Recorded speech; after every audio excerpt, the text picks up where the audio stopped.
하나님을 사랑하는 자들이 하나님의 사랑을 입으며 하나님을 간절히 찾는 자가 하나님을 만나는 겁니다. 그러므로 믿음은 간절함이 있어야 하는 거예요. 간절함이 곧 믿음이라고 할 수 있는 겁니다. 간절함은 마음을 다하는 것이며 간절함은 혼신의 힘을 다하는 것이며 간절함은 자신의 모든 것을 다 드리는 걸 간절합니다. 그런 거예요. 그러므로 하나님을 간절히 찾는 자가 하나님을 만나는 겁니다. 성경에 기록된 많은 믿음의 선진들 중에서 간절히 하나님을 찾은 사람은 전부 다 하나님을 만났어요. 사랑하는 성도 여러분, 기도할 때에 간절함이 있어야 응답을 받아요. 말씀을 들을 때에 간절함이 있어야 은혜를 받아요. 간절함이 있는 기도가 믿음의 기도가 되는 거예요. 내가 간절한 마음을 가지고 예배를 드리면 신령과 진정으로 예배를 드릴 수 있는 거예요. 시편 63편 1절은 증가합니다. 하나님이여 주는 나의 하나님이시라. 내가 간절히 주를 찾되 물이 없어 마르고 곤비반 땅에서 내 영혼이 주를 갈망하며 내 육체가 주를 앙모하나이다. 하나님을 찾을 때 간절히 찾는 겁니다. 어떤 심정으로 물이 없어 가란 그런 심령으로 하나님을 간절히 찾는다는 거예요. 그러면 은혜 받아요. 그러면 주의 도우심을 입어요. 믿음이 간절하면 반드시 응답이 돼요. 믿음이 간절하면 반드시 하나님의 역사를 이뤄내는 거예요. 할렐루야. 그 나를 간절히 찾는 자가 나를 만날 것이라 하나님이 말씀하고 있는 거예요. 마태복음 15장 21절로 28절 말씀까지를 보면요, 주님께서 두로와 시돈 지방으로 들어가셨을 때에 가난 여자 하나가 그 지경에서 나와서 주 다윗의 자손이여 나를 불쌍히 여겨 주옵소서, 내 딸이 정확히 귀신 들린나이다 소리 지르기를 시작합니다. 그런데 주님께서 한 말씀도 안 하시고 그냥 계속 가시는 거예요. 그런데 그 여인이 뒤에 따르면서 계속 소리를 지르됩니다. 주 다윗의 자손이여 나를 불쌍히 여겨 주옵소서, 내 딸이 정확히 귀신 들렸나이다. 얼마나 소리를 질러댔는지 주님의 제자들이 주님께 말씀드린 겁니다. 주님 한 말씀 하사 돌려보내세요. 그때 주님께서 말씀합니다. 나는 이스라엘 집에 잃어버린 양 외에는 보냄을 받지 아니했다. 주님께서 제자들과 대화하고 있는 사이에 이 여인이 주님 앞에 와서 다시 엎드려 소리지르기 시작하는 거예요. 주 다윗의 자손이여 나를 불쌍히 여겨 주옵소서, 내 딸이 정확히 귀신 들렸나이다. 그때 주님께서 말씀합니다. 자녀의 떡을 주에서 개들에게 던짐이 마땅치 아니하다. 이 주님의 말씀에 여인이 소리 지릅니다. 주님이여 옳습니다. 주님이여 맞습니다. 자녀의 떡을 주에서 개들에게 던짐이 마땅치 아니한 것 나도 압니다. 그러나 개들은 주인의 생에 떨어지는 부스러기를 먹나이다. 여러분, 흉악한 귀신 들린 딸을 둔 이 어머니가 간절함이 있었기 때문에, 할렐루야, 얼마나 소리를 질러대며 뒤에 따라옵니까? 제자리 그냥 보내라고 말하잖아요. 여러분, 간절함이 있는 사람이 주의 역사를 나타내는 거예요. 간절함이 있어야 딸도 고쳐내는 거예요. 그러니까 기도할 때는 간절히 해야 된다는 거예요. 딸을 고치고자 하는 간절함, 자녀를 살려내고자 하는 간절함, 이 간절함이 주 앞에 역사를 나타내는 거예요. 그래서 믿음이라는 건 간절함이 있어야 돼요. 오늘 말씀은 우리 증거합니다. 하나님을 간절히 찾는 자가 하나님을 만나는 것이다. 이 시간도 우리 간절한 심령을 가지고 예배하기를 주의 이름으로 축원합니다. 축원합니다. 간절히 기도할 때 응답이 되더라는 거예요. 간절히 찾을 때 주님을 만나더라는 거예요. 마태복음 20장 30절로 34절 말씀까지 보면요, 소경 둘이 길가에 앉아 있다가 주님께서 지나간다는 말을 듣게 돼요.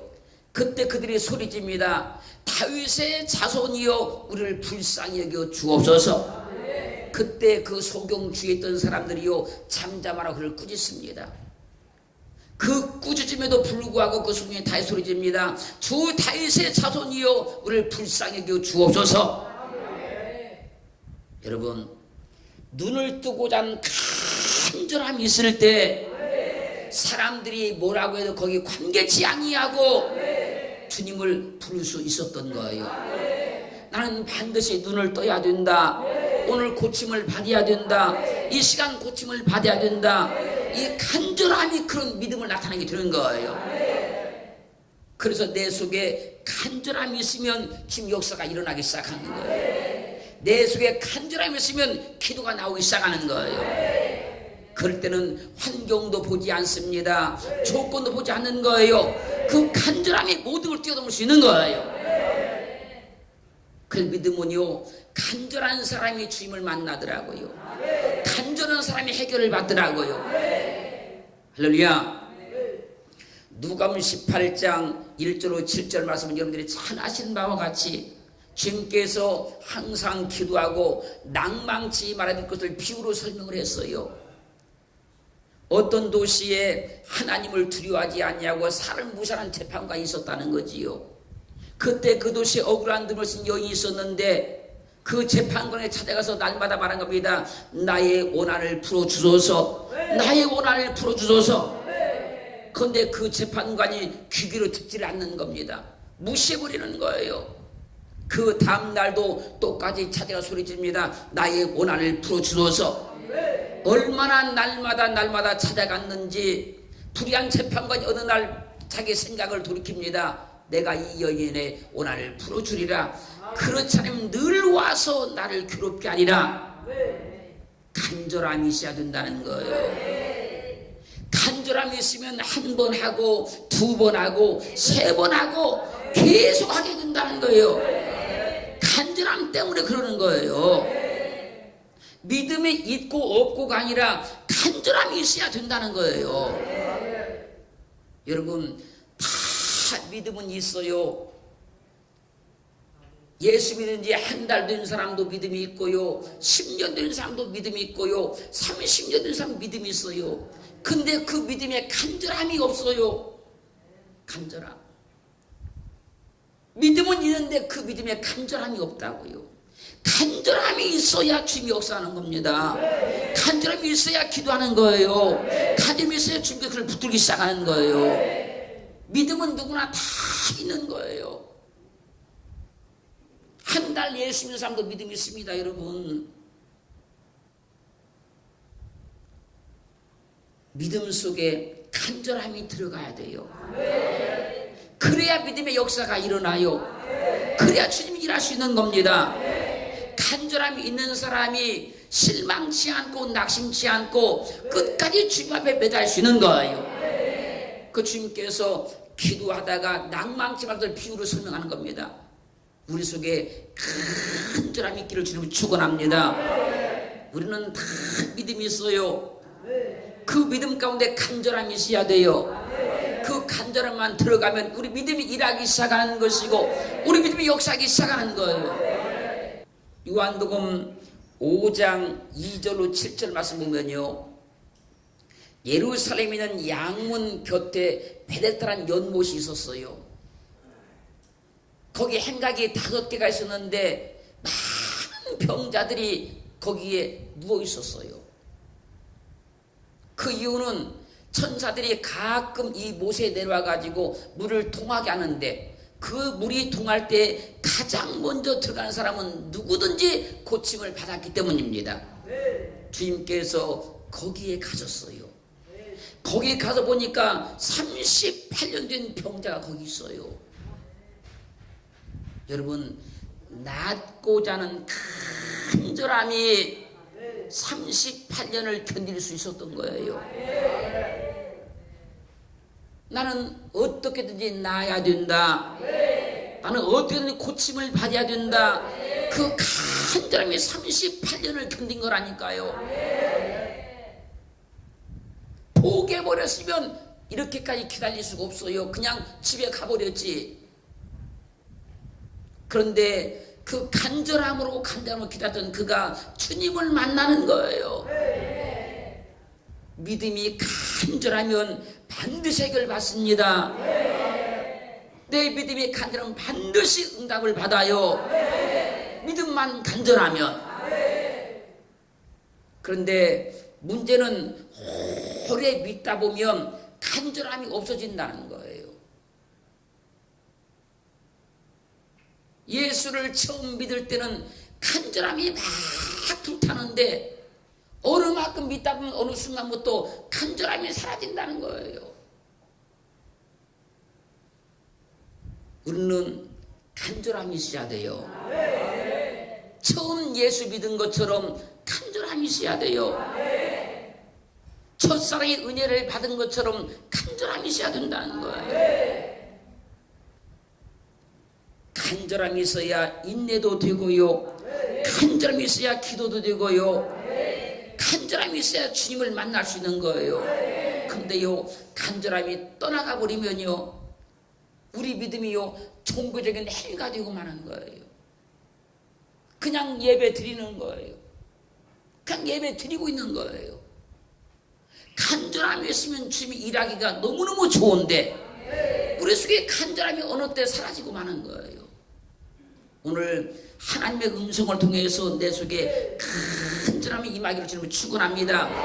그러면 역사가 일어나는 거예요. 내 믿음이 간절함이 있기를 위해서는요, 예레미야 4장 3절 말씀에서 나 여호와가 유다와 예루살렘 사람에게 이같이 이르노라. 너희 묵은 땅을 갈고 가시덤불 속에 파종하지 말라. 우리의 묵은 땅을 갈아엎고, 할렐루야, 하나님의 그 말씀이 어디 가운데, 우리 심령 가운데 딱 떨어지면 역사가 일어나는 거예요. 근데 이 묵은 땅을 갈아엎지 아니하면 하나님 말씀이 가시덤불 속에 떨어진 것과 똑같이 되는 거예요. 우리 묵은 땅을 갈아엎어야 돼요. 언젠가부터 내 심령 속에 갈급함이 없었던 이 마음이 묵은 땅이 된 거예요. 지금 가시덤불 같은데 말씀이 떨어지니 말씀이 역사할 수가 없고 일할 수가 없는 거예요. 호세아 10장 10절은 증가합니다. 너희가 자기를 위하여 의를 심고 긍휼을 거두라. 지금이 곧 여호와를 찾을 때니 너희 묵은 땅을 기경하라. 마침내 여호와께서 임하사 의를 빛처럼 너에게 내리시리라.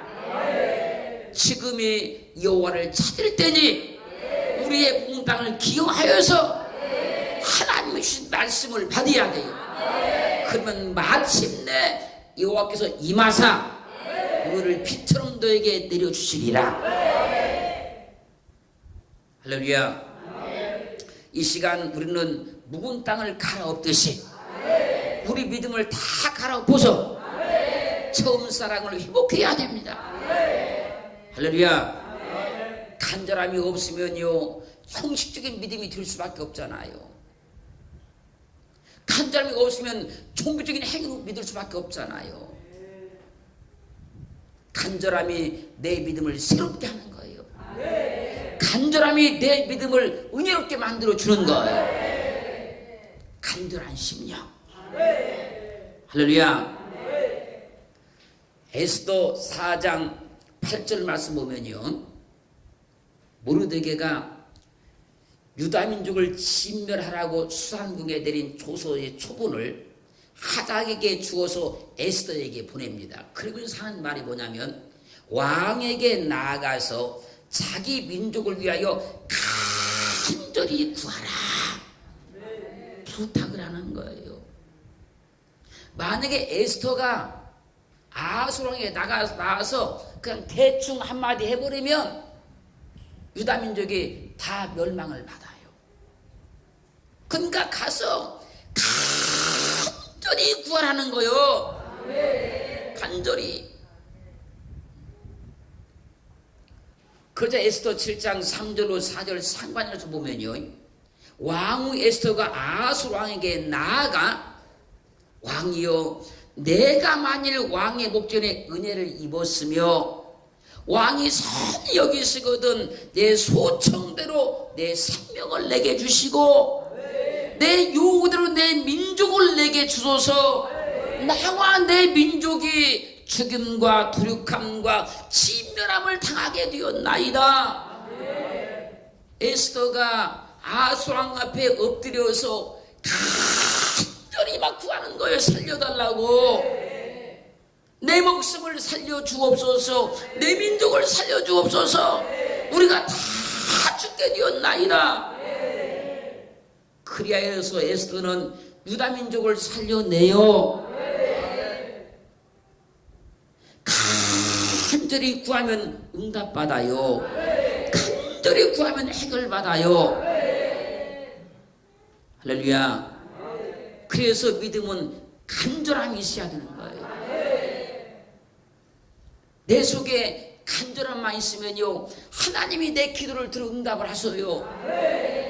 사람에게 부탁을 할 때도요, 간절함이 있어야 되잖아요. 그냥 가서 뻣뻣하게 좀 도와주세요. 여러분 되겠습니까? 여러분 사람에게도 간절함이 있어야 그 사람 마음이 감동이 되지. 간절함이 있어야 그 사람 마음이 움직이잖아요. 누가복음 7장 1절로 5절 말씀 보면요, 어떤 백부장의 사랑하는 종이 병들어 죽게 되었습니다. 그때 유대인의 장로 몇 사람이 주님께 와서 간절히 구하며 말합니다. 간절히 구하며 이 일을 행하시는 것이 이 사람에게는 합당합니다. 저가 우리 민족을 위해서 회당을 지었나이다. 꼭 주님 저 백부장의 소원을 들어주셔야 됩니다. 그 종을 꼭 고쳐주셔야 됩니다. 유대인의 장로들이 주님께 가서 간절히 구하는 거예요.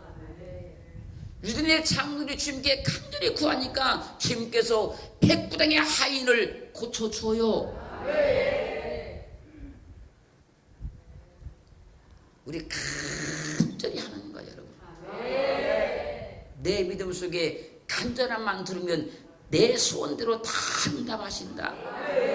내 믿음 속에 간절함만 들으면 내가 기도하는 거 다 주님 응답하신다. 언젠가부터 내 믿음 속에 간절함이 없어버렸다. 그냥 나는 기도하는 거다. 그냥 말씀도 그냥 듣는 거다.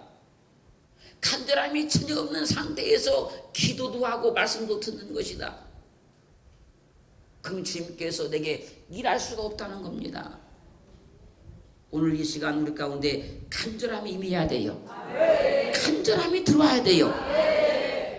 사도행전 12장 5절로 12절 말씀 보면요, 베드로가 복음을 전하다가 잡혀서 옥에 갇혀버렸어요. 그때 교회의 성도들이 베드로의 석방을 위해서 간절히 하나님께 빌었습니다. 그때 베드로는요, 두 군사팀에서 두 쇠사슬에 매어 가지고 누워 있었어요. 그러다 그가 잠이 들었어요. 근데 그때 주의 사자가 베드로 곁에 딱 서는 거예요. 근데 베드로 옆구리를 탁 채워서 깨웁니다. 베드로야, 일어나라. 그 베드로가 눈 뜨고 일어났어요. 그러자 그를 묶고 있던 모든 사슬들이 다 풀어져 버려요. 베드로를 묶고 있던 모든 사슬들이 다 풀어지자 천사가 베드로를 데리고 밖으로 나왔어요. 사랑하는 성도 여러분, 베드로의 석방을 성도들이 그냥 기도한 것이 아니라 간절히 기도했다는 거예요. 하나님은요, 간절히 기도하면 그 기도를 들어요. 내 심령 가운데 간절함이 위해서 기도하면 반드시 그들을 듣는 거예요. 그러니까 다른 사람을 위해서 기도할 때도 간절히 해주는 거. 우리는 백부장의 하인이 병들었을 때 유대인의 장로들이 주님께 가서 간절히 구하잖아요. 고쳐주시라고. 베드로 옥에 갇혔을 때에 그 성도들이 간절히 기도하잖아요. 베드로를 석방해달라고. 그 간절함이 들어가니까 하나님이 역사하더라고요. 그들은 다른 사람에게 기도할 때도 그냥 하는 것이 아니라 간절함으로 하는 거예요. 그분이 어려움 당한 걸 보고, 어려움 가운데 있는 걸 보고, 가난 가운데 있는 걸 보고 간절함으로 기도하는 거예요. 그러면 하나님이 역사하신단 말이에요. 누가복음 24장 44절 보면요, 예수께서 힘쓰고 애써도 간절히 기도하시니 땀이 땅에 떨어지는 핏방울 같이 되더라. 주님이 얼마나 간절히 기도했으면 땀이 핏방울 같이 되더라는 거예요. 그 기도를 통해서 주님께서 십자가를 감당하심으로 우리를 살려내신 거예요. 그 간절함의 기도를 통해서. 할렐루야. 그러므로 기도는 간절함이 있어야 돼요. 믿음은 간절함이 있어야 돼요. 간절함이 있으면요, 부르짖는 기도가 되는 거예요. 지금 잘 들어보자고요. 사도행전 17장 11절 가면요, 베르가 사람은 데살로니가에 있는 사람보다 더 신사적이어서, 뭐라고요? 더 신사적이어서 간절한 마음으로 말씀을 받고. 뭔 마음이요? 간절한 마음으로 말씀을 받고. 이것이 그러한가 하여 날마다 성경을 상고함으로. 베리아 사람들은요, 왜 신사냐면 하나님의 말씀을 간절한 마음으로 받았기 때문에 신사래요. 여기서 신사란 말은요, 유게네스 그런 말인데, 이 말의 뜻은 뭐냐면요, 고귀한 혈통 그런 말이에요. 그리고 마음이 고상한 그런 말입니다. 고귀한 혈통, 마음이 고상한 것이 지금 신사라는 거예요.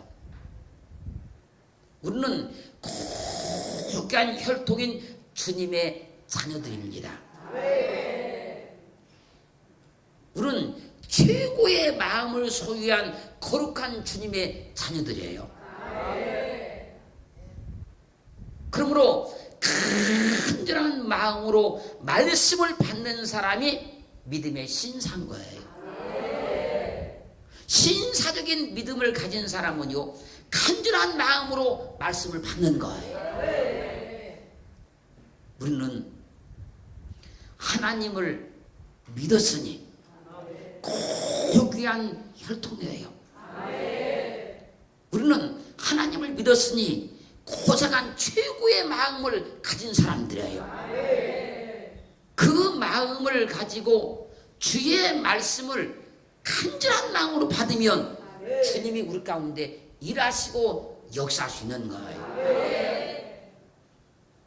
우리 모두 다 어느 땐가부터 우리 속에 간절함이 없었다고 하면 오늘 묵은 땅을 갈아엎듯이 우리 믿음을 다시 한번 갈아엎어서 간절함이 오기를 주님으로 축원합니다. 그 기도하는 것마다 다 응답을 받으시고 믿음의 소원을 가진 것마다 다 이루어주시고 하나님의 믿음으로 행하는 것마다 다 역사가 나타나기를 주의 이름으로 축원합니다.